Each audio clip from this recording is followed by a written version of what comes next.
மகாராஷ்டிராவில் பாஜக ஷிண்டேவுக்கு அல்வா கொடுத்துவிட்டு பட்னாவிஸை முதல்வராக்கியது. அதேபோல பீகாரில் நிதிஷ்குமாருக்கு கல்தா கொடுக்க தயாராகிவிட்டது. இதனால் நிதிஷ்குமார் கடுப்பில் இருக்கிறார். இந்த நிலையில் இந்திய கூட்டணிக்கு வருமாறு அவருக்கு அழைப்பு விடுத்திருக்கிறார் லல்லு பிரசாத் யாதவ். இதையடுத்து நிதிஷ்குமார் மீண்டும் அணி மாறப் போகிறாரா என்ற விவாதம் பீகார் அரசியலில் பரபரப்பை உண்டாக்கி இருக்கிறது. பீகார் சட்டமன்ற தேர்தல் இந்த ஆண்டு இறுதியில் நடைபெற இருக்கிறது. அங்கிருக்கும் அரசியல் கட்சிகள் அனைத்தும் தேர்தலுக்கு தயாராகி வருகின்றன. கடந்த 2 வாரங்களுக்கு முன்பு டில்லியில் பீகார் தேசிய ஜனநாயக கூட்டணி முதல்வர் வேட்பாளர் அறிவிக்காமலேயே சட்டமன்ற தேர்தலை எதிர்கொள்வீர்களா என அமித்ஷாவிடம் கேள்வி கேட்கப்பட்டது. அதற்கு நாங்கள் பேசி முடிவெடுப்போம் என அமித்ஷா பதிலளித்தார். அமித்ஷாவின் இந்த பதிலால் பீகார் அரசியல் கலவரமாகிவிட்டது. முன்னதாக மகாராஷ்டிரா சட்டமன்ற தேர்தலில் முதல்வர் வேட்பாளர் அறிவிக்காத பாஜக வெற்றி கிடைத்தவுடன் ஏக்நாத் ஷிண்டேவை ஓரம் கட்டிவிட்டது. அவருக்கு பதிலாக பாஜக தன் கட்சியை சேர்ந்த தேவேந்திர பட்னாவிஸை முதல்வராக்கியது. அதே பாணியில் பீகாரிலும் பின்பற்றுவோம் என்பதுதான் அமித்ஷா கொடுத்த பதிலின் அர்த்தம் என்கிறார்கள் அரசியல் நோக்கர்கள். இது நிதிஷ்குமாரை கொந்தளிக்க வைத்துள்ளது. இதற்கிடையே பீகாரில் உலக முதலீட்டாளர் மாநாடு கடந்த டிசம்பர் 19, 20 ஆகிய தேதிகளில் நடைபெற்ற இந்த மாநாட்டில் கலந்து கொள்ளாமல் நிதிஷ்குமார் தன் வீட்டுக்குள்ளேயே முடங்கி கிடந்தார். அதோடு நாலந்தா மாவட்டத்தில் நடைபெற்ற மகத சக்கரவர்த்தியான ஜராசந்த் மகாராஜாவின் சிலை திறப்பு விழாவிலும் அவர் கலந்து கொள்ளவில்லை.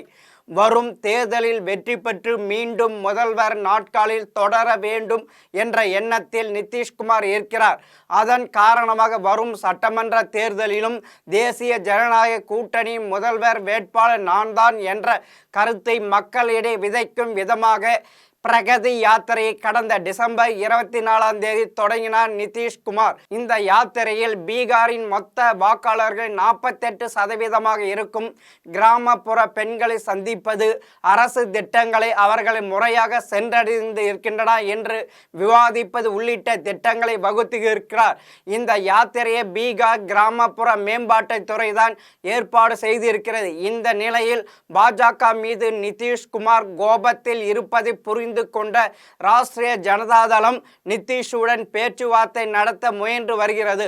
அதோடு நிதிஷ்குமாருக்கு தான் தங்களின் கூட்டணி கதவுகள் திறந்தே இருக்கின்றன என்று கூறி லல்லு பிரசாத் யாதவ் பரபரப்பை ஏற்படுத்துகிறார்.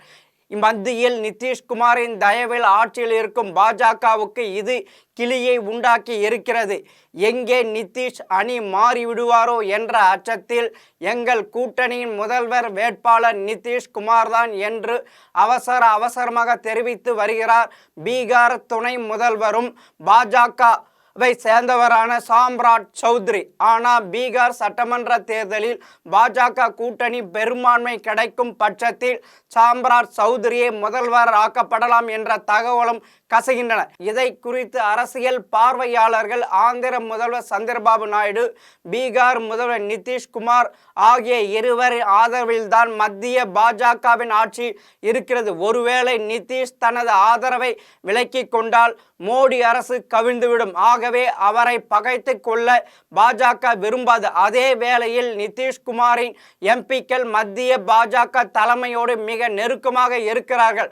அதனால்தான் அமித்ஷா பீகார் முதல்வர் வேட்பாளர் யார் என்பது குறித்து அப்படி சொல்லியிருக்கிறார். அதே நேரம் மீண்டும் இந்தியா கூட்டணிக்கோ ஆர்ஜேடி, காங்கிரஸ் உள்ளிட்ட கட்சிகளை கொண்ட பீகாரின் மகாபந்தன் கூட்டணிக்கோ நிதிஷ் செல்ல வாய்ப்பில்லை.